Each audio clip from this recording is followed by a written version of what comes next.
What's up, party people? Welcome back. Did I just call you party people?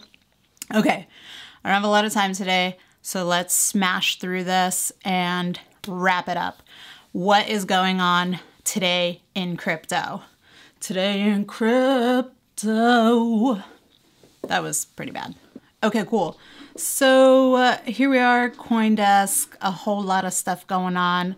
Forward patent envisions car-to-car crypto transactions. Hope y'all using DAG, and if you don't know what DAG is, call me. Actually, don't call me. So Bitcoin slides below 8K, another amazing article by Omkar. As we saw, we were oscillating around 8,000. It dipped to 7,900 yesterday. Of course, we're talking about Bitcoin. And we went pretty low today. We're down into the sevens now, and basically back on March 18th, we hit about 7,300. And so that is going to be the low that we're going to test, see whether or not we actually get there. To me, this is exciting. I mean, a lot of people like categorize this as FUD, or maybe you have all your money in it and you're going crazy and you're like biting your nails and all of this stuff. But these are markets, and markets behave as humans do, which is extremely given over to whims and desires and actions incentivized to look out for number one, which is yourself. And again, we are going to see whether or not we revisit the recent low of 72.40 back on March 18th, where the corrective rally above 82.71, which was the former support but is now the new resistance line. Those frame shifts, we're frame shifting here, will likely be transient, which just means that if we get back up there, we won't stay up there for long, is what homie is saying. Cool. In other news, Massachusetts Halt ICOs on the grounds that they are unregistered securities.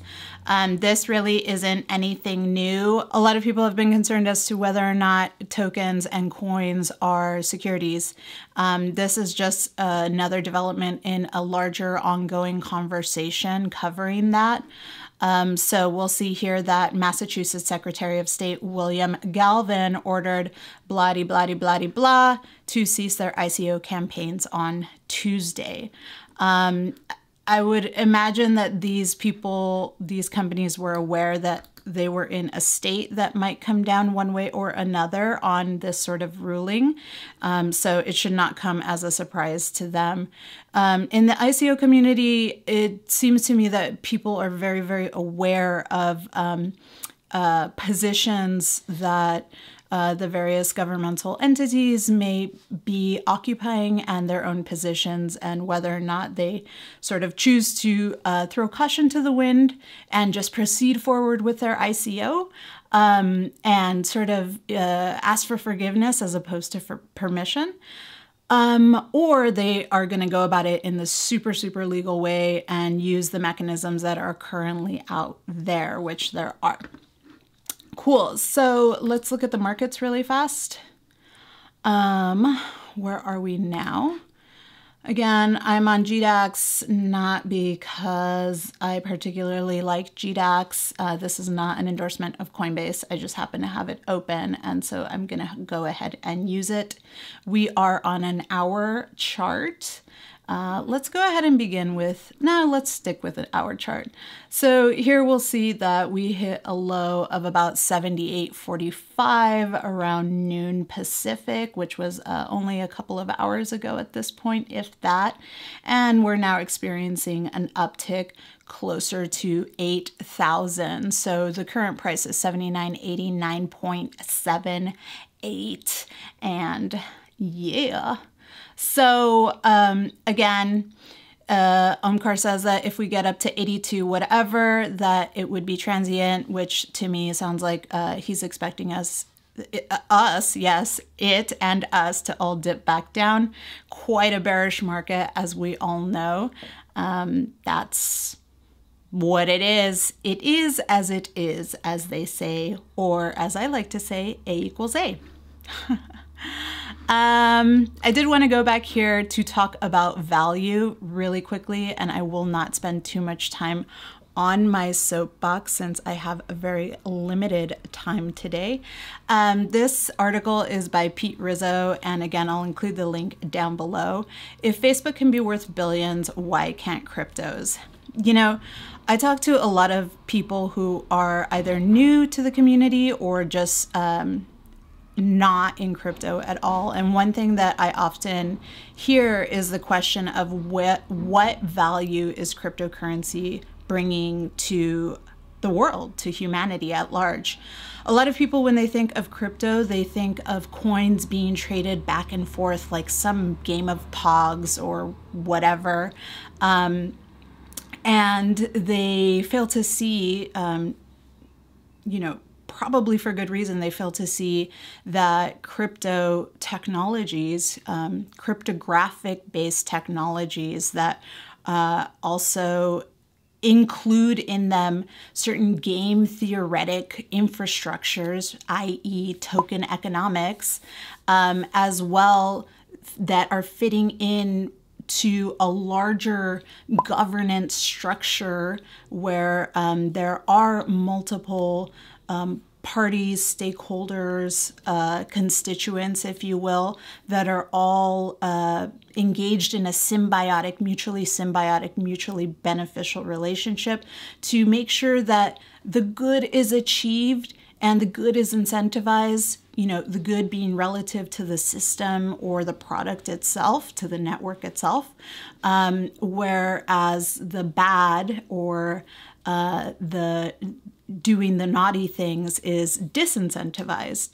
That's just like a general sketch of like the way that crypto technologies work. It takes these it takes these parts and forms them into a composite whole where we have the aspect of incentivizing human behavior, and we have the aspect of tech, and we have the aspect of the ability of being able to cryptographically register in a ledger, if you will, what is happening when and where. So there's an accounting that's going on.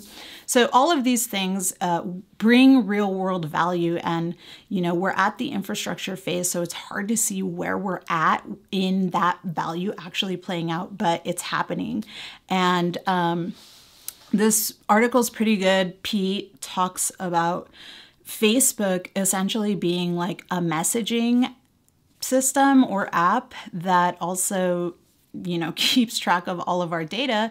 And as we saw recently, that data, that's personal sensitive data, was breached. But for the crypto community, the resulting plunge in Facebook's stock price offers an instructive example for a fundamental argument.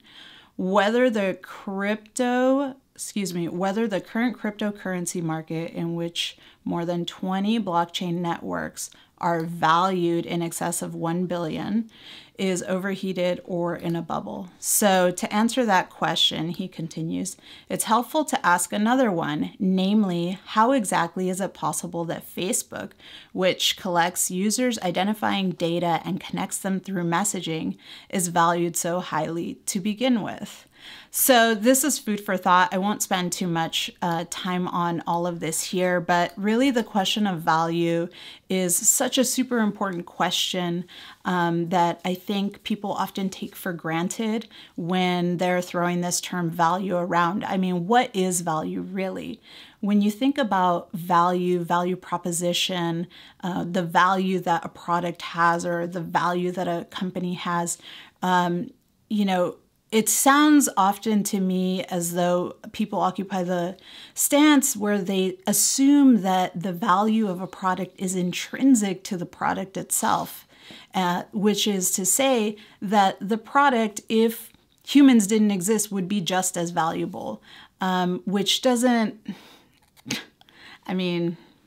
that's not the case, right? So value is a prescriptive property, and it's a property that humans prescribe. They give to certain products or networks or whatever. You can give value really to anything. I'm not really occupying a totally relativistic, radical relativism about value. I'm not occupying the position that a heaping pile of cow dung is of value if I say it is. Don't straw man me, bro. But at the same time, I am drawing emphasis and focus to the fact that value is human ascribed, and it is human determined. It is socially determined. It is determined at the level of systems, human systems. And so that's something to bear in mind, especially moving forward as crypto becomes more and more mainstream and giants like Facebook, you know, and companies like them continue to unfortunately have missteps where essentially people's data, their personal identifying information, their sensitive information is breached. Cool. So today, last but not least in terms of the markets, very interesting. I'm tracking EOS these couple of weeks just because I really love their community and I love what they're doing. So yesterday we saw they were at 5.5 when I filmed footage. They jumped back to 6.5, I think, today. And then maybe they're back here at 6.19. So upward spike and then a down tick as well. And it's already 14 minutes. Damn it. So let's end with the tweet of the day. This one is from Naval. If you haven't subscribed to Naval, do so now. I will include the link below. He tweets a quote from The Three Body Problem by Cizan Liu. Probably butchered that. I do apologize. I've always felt that the greatest and most beautiful stories in the history of humanity were not sung by wandering bards or written by playwrights or novelists, but told by science. The stories of science are far more magnificent, grand, involved, profound, thrilling, strange, terrifying, mysterious, and even emotional compared to the stories told by literature. Only these wonderful stories are locked in cold equations that most do not know how to read. During this time, I urge you to pull yourself up by your bootstraps, get a white paper, get a couple of white papers, read around for the value in this space because the value is real. And don't be given over to the volatility of the market going up and down like a fiddler's elbow, as my mentor says. But rather during these times, especially, take time to step away from the charts and get grounded on why we're all doing this. Cool. So thanks for joining. I hope you enjoyed this thingamajig. And I'm going to try to shorten these up because these always tend to get to 15 minutes. I start talking and I can't stop. Great. Don't forget to click subscribe. Don't forget to hit that like button. Please share widely. And I'll see you next time. 10, 10, 10, Bryn, 10, 10, 10, Bryn, 10, 10. Got my spotty senses jingling our in 10, 10, 10, Bryn, 10. Follow me down the crypto rabbit hole.